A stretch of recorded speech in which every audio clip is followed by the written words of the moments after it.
Ladies and gentlemen of the YouTube world, what is poppin', lockin', and what's droppin', baby?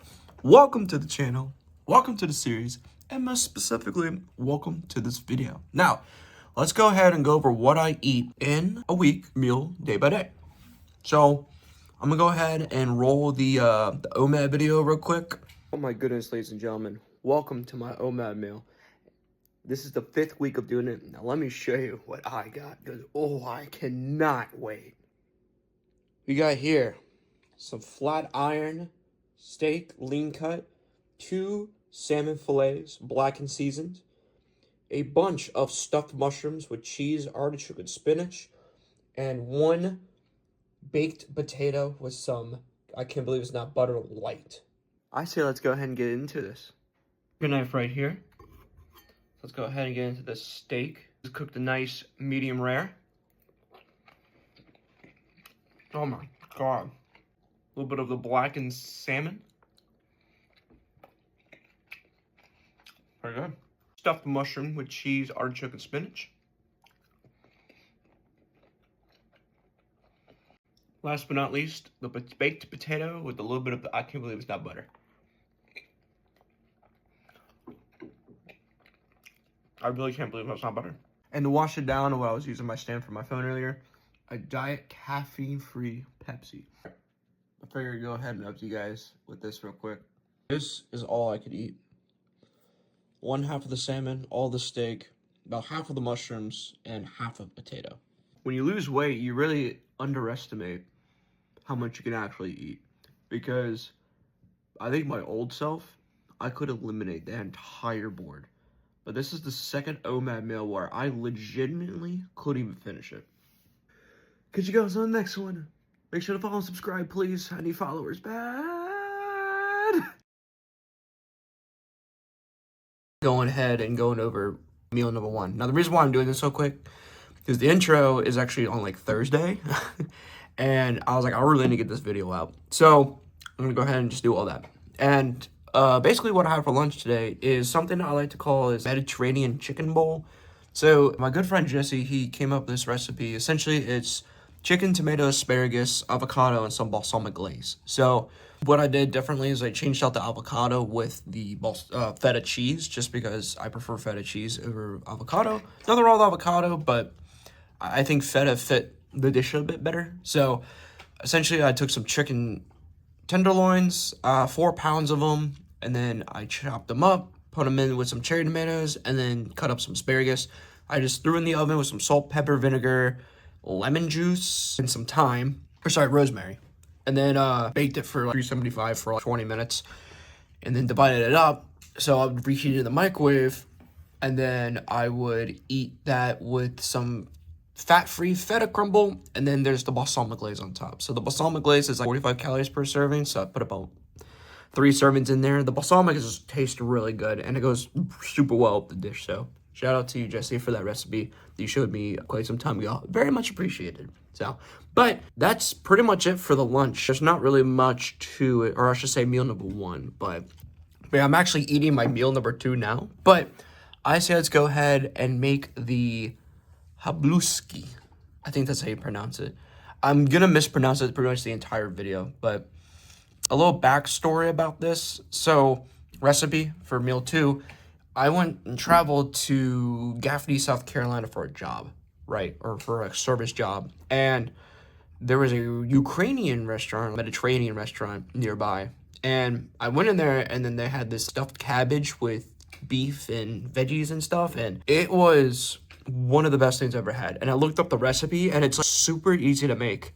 So, unfortunately, when I did this recipe, I skipped a step, and that was boiling the cabbage leaves. And if you boil the cabbage, it'll make the peeling process for the leaves easier, and we use that to roll up your cabbage. So instead, I end up making a holubski stew, but except for the beef and pork, which I think back in the day they used pigeon meat, but I think now these days they make it with beef and pork. But I used ground chicken for this. So, but without further ado, let's go ahead and get that day or meal, whatever, started. Catch you guys then. Ladies and gentlemen, let's go ahead and start making our first meal. Now, For the first portion of this, we're going to be using cabbage. We got 2 heads here. Simply, all you got to do, figure I'd give you guys a better angle, but all you got to do is cut this stem off, the cabbage like so. So while making this, I realized I think I messed up.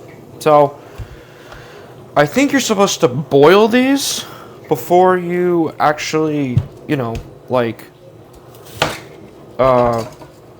peel them. So I think instead what we're gonna do is we're gonna make a stew. So we're just gonna chop up the cabbage here, take out the innards. And so it's a little bit more, but take the insides out, and then we're gonna cut from there.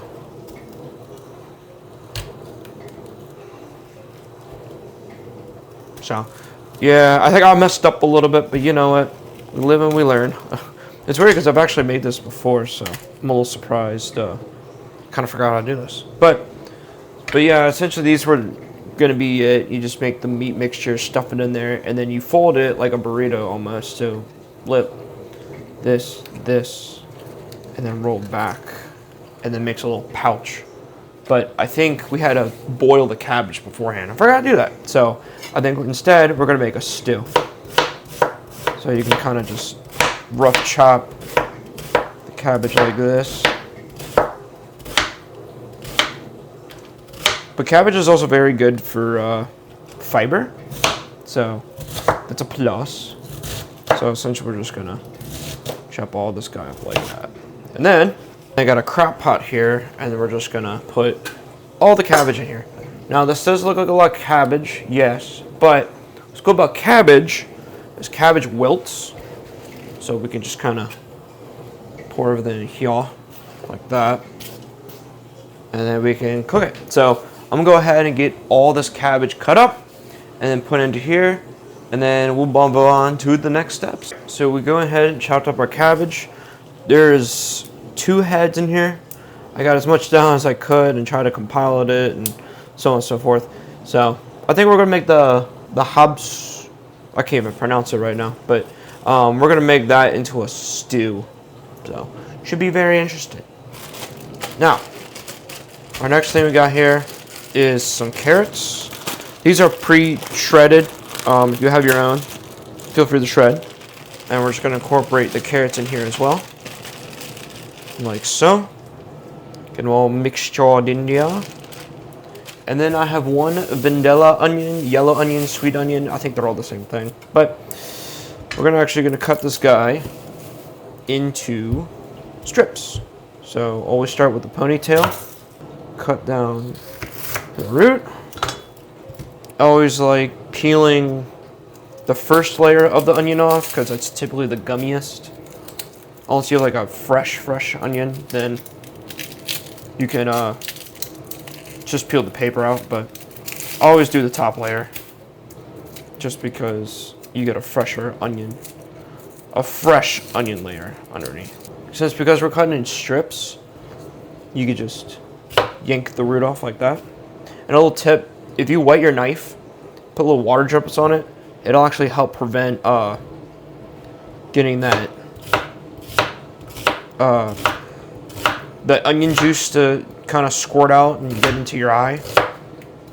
So if you do that, then it should help with that. So essentially we're just going to cut some onion strips, separate it as best as you can while you put them in. So I'm gonna go ahead and get this rest of the onion cut up, and I'll move back with the next steps. We got our vegetables in here. We're gonna go ahead and add some garlic to it. This is a brand new capsule, and of course I haven't opened it yet, but I'm gonna add some garlic, add as much as you want. I love garlic, so we're just gonna pile a bunch of it in there like that. And then I'm gonna give everything a good mixing. Just kind of incorporate those vegetables and incorporate the garlic in there as well. What we got going on here, we have an automatic can opener.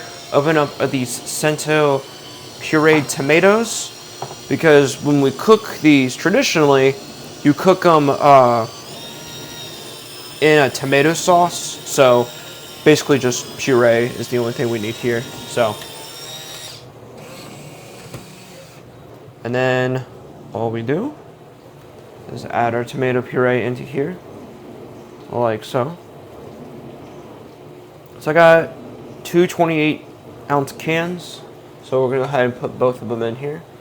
So once I complete that, we'll mix this guy around and move on to the next steps. If you have a utensil, I would highly recommend doing this, like a proper utensil, but we have to use our hands to get a very good mixture going. So we're just gonna go in here, mix everything together, make sure it all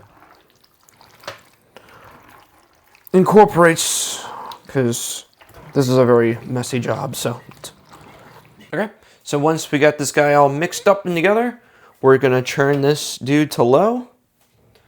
We're gonna go ahead and top our lid on, and we're gonna let this wilt. So we're gonna let this cook for about 4 hours, and then we'll go ahead and continue on with our next step. All right, so the stew is about to be done. And one thing I actually forgot to mention, I forgot to put rice in here. So I have 17.3 ounces of basmati rice. I have like a little pre-packaged microwave, those pouches of the microwave rice I put in here. So, I forgot to mention that. So, do not forget to put the rice in here. But I put it, because it's pre-cooked, so I'm pretty much at the very end. So, but yeah, I mean, this is what you get at the very end. And to more so finish it off, we're going to put some salt, pepper, some garlic in here. We're going to put a lot of it. And that's pretty much it. I think that's like the only seasonings they really use for this. I don't even think they seasoned it back in the day. I think they just ate it like this. But yeah, so we're going to go ahead and let the seasonings kind of incorporate in here, and then let's go ahead and make us some ground chicken. So for the ground chicken, we're gonna do kind of the same thing. We're gonna cook it very minimally. So I have 3 pounds of 98.2 ground chicken. I'm gonna go ahead and put onto this pan here. I was gonna do ground turkey, but the chicken was cheaper and higher in protein, lower in calorie, so I'm gonna go with chicken. And then all we're gonna do for seasoning is we're just gonna add some salt, pepper, and garlic, just like we did for the sauce mixture, or cabbage mixture, what do you want to call it. The ground chicken is lean enough where you don't even need a meat mincer. You could just take a spatula and just kind of chop away at it. And we're just gonna go ahead and cut this guy up and cook her until she is finished. Grounded chicken is done. Basically, you just want to look around, make sure it's all white or beige looking. Obviously, your chicken will be done then. And then it is pretty tough, so you need to kind of go around and chop it with your spatula. But you just keep stirring it and cooking it, and eventually your ground chicken will look like ground chicken. So, ground chicken's super low in fat, very high in protein, and lowish in calories. So that's why we're using this for our meat mixture for our lovely stew. So let's hop on to the next step. So this next step's gonna be a little crazy, and we're gonna see if this works, but we're gonna actually incorporate our ground chicken into our stew. Like so. Get that all in there. And then very carefully, we're gonna mix everything together. Very carefully, because this is a lot. Make sure we don't spill everything everywhere. What's great about tomato sauce too is very messy, but it's also very easy to clean. So that's what's good. That's what I like about tomato puree. Very easy to clean, but it is also extremely messy. So once we get a good mix in there, we're just gonna top her off and then let it cook on low for another 20-30 more minutes to kind of incorporate all those flavors together. Ladies and gentlemen of the YouTube world, it is time to feast. It is the next day, which means I can eat again because I'm not on OBED. So this is what we got here: the halupski stew with the cabbage, onion, carrot, ground chicken tomato sauce deliciousness. We got our first bite here. And as I say in Francais, or Ukrainian, bon appetit.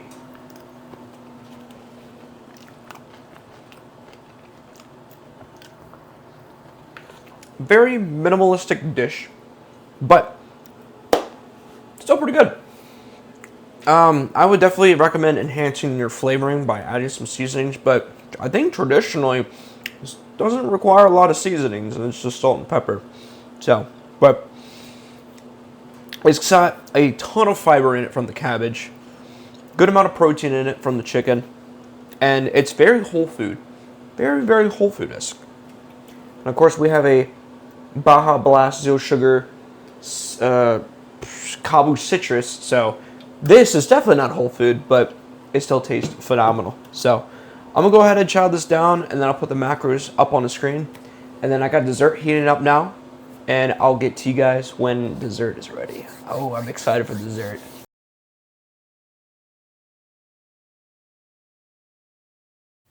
Ladies and gentlemen, let's go ahead and make our dessert. So we actually have our dinner cooking while I'm doing this, because this is going to take a while to kind of get everything together. So I have this Reynolds baking pan. I believe this is like 4 quarts big. I can't remember the size, but we're going to be putting one thing in here. That's frozen blueberries. So if you guys haven't guessed it from, watching my other videos or whatever, we're going to be making blueberry cobbler, but a very protein-esque blueberry cobbler. So we have 4.5 pounds of frozen blueberries. So our next step is to kind of make the cobbler mixture. So typically put sugar in here, but I got monk fruit and ethanol sweetener. So this is our 0-calorie sugar, essentially. So what we're going to do is sprinkle a good amount in here. I think the sugar to berry concept is like 1 cup of berries to about 1 tablespoon of sweetener. So we got a bunch in here, so we're just going to pour a bunch of the sweetener in here. 35 calories per serving. A serving's a tablespoon. So I'd say we put about 6 tablespoons worth in here. 6 tablespoons. 1 tablespoon per serving. We're going to go ahead and mix everything together before your blueberries just start popping out. So I'm going to get the rest of the stuff out, and then we'll continue on making our biscuits that will go on top of this mixture. All right, I apologize, it looks a little crowded here, but I just kind of have too much stuff going on, plus my roommate's crap. So we're gonna make our biscuits for our topping for the cobbler. So start off with oat flour. So typically, I think per serving, we got 6 servings, so that's 1.5 cups of the oat flour. So we have 1.5 cups of oat flour. Next, we're going to add some flax seeds. So this is grounded flax seeds. So we got 2 tablespoons per serving. So we're going to go ahead and incorporate 6 tablespoons of flax seed. Next, we're going to add a little bit of salt. And then we're going to add our sweetener, which is Swerve brown sugar. I do have 2 bags because I'm going to run out of this guy. I try to match the sweetener to flour mixture because it is brown sugar, so it would be a little easier. Incorporate all the dry ingredients together like this. So I stir and then move the bowl at the same time. And this will break up a lot of the clumps in step. So I can't believe it's not butter. This is light. So we have to add a fat in here to kind of give us more of our crust aspect of it. So there's really no specific measurement for this because you kind of have to add as much as needed until you get like a crumble formation. So basically we're just gonna break up the butter, I think it's more Mandarin, into this until we get a crumbly interior. This is what you're looking at.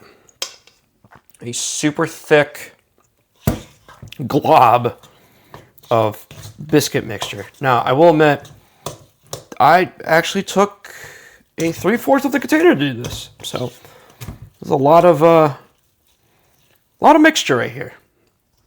A lot of it. Last but not least, we're going to add, this is blended Catalina Crunch Blueberry Muffin cereal. So I just have it all here. And we're going to pour the entire thing right into this mixture, like so.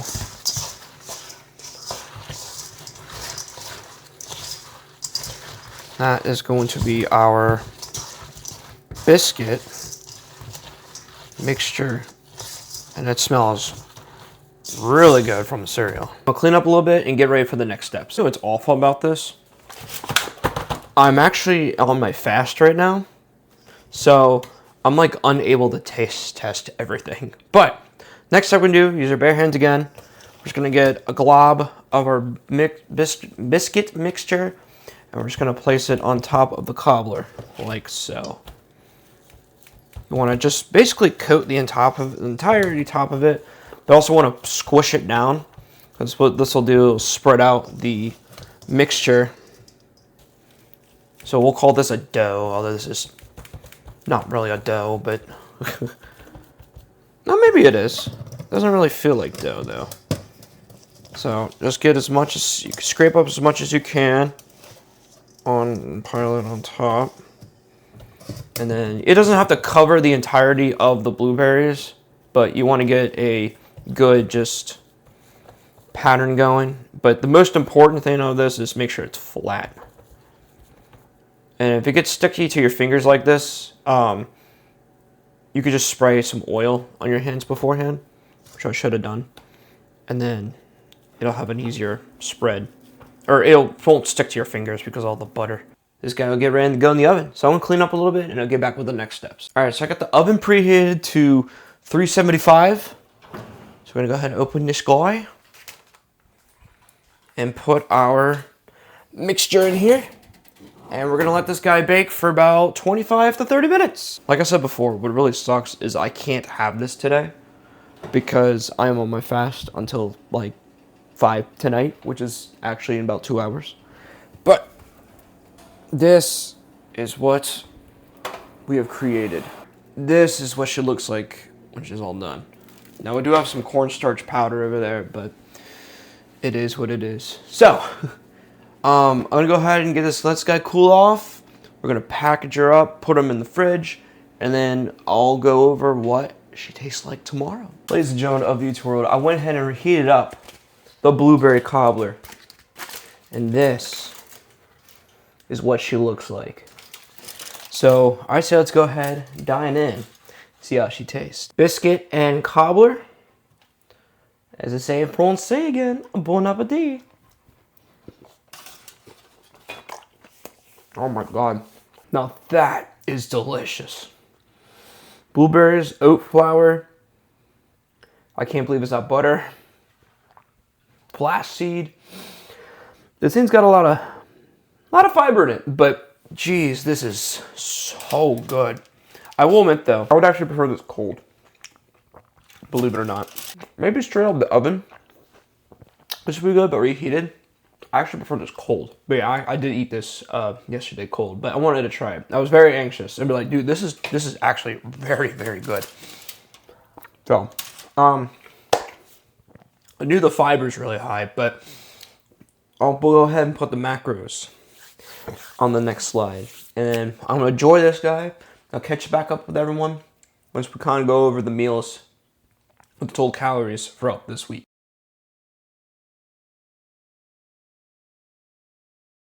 Ladies and gentlemen of the YouTube world, this wraps up what I eat in a day throughout the entire week, except for the OMAD, it's a little different. But this is the meal plan, at least, that I'm going to be eating throughout the entire week for my fitness and weight loss journey. So let's go ahead and go over the macros a little bit.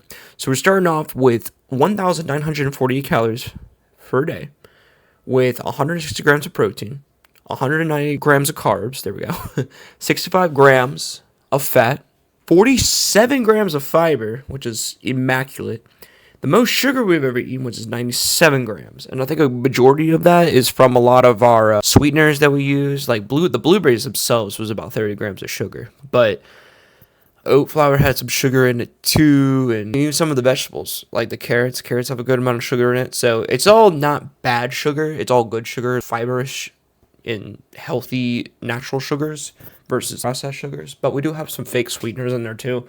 So it's kind of a mixed match between the two.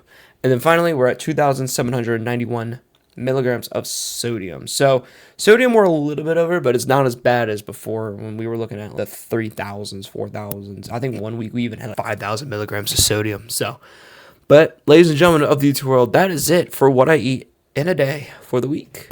Thank you so much, guys, for tuning in. And if you like the journey, make sure to like, comment, subscribe, and share, especially with the ones who are starting their weight loss journey as well. Comment anything positive or negative. We're on the internet, so we got to learn to take it. But ladies and gentlemen of the YouTube world, if I haven't said this enough, thank you so much for taking your time to tune in to my journey, hopefully to inspire you guys to start your own journey if you want to. But guys and ladies, make sure to stay disciplined and stay focused. And I'll catch you guys on whatever I upload next. Peace.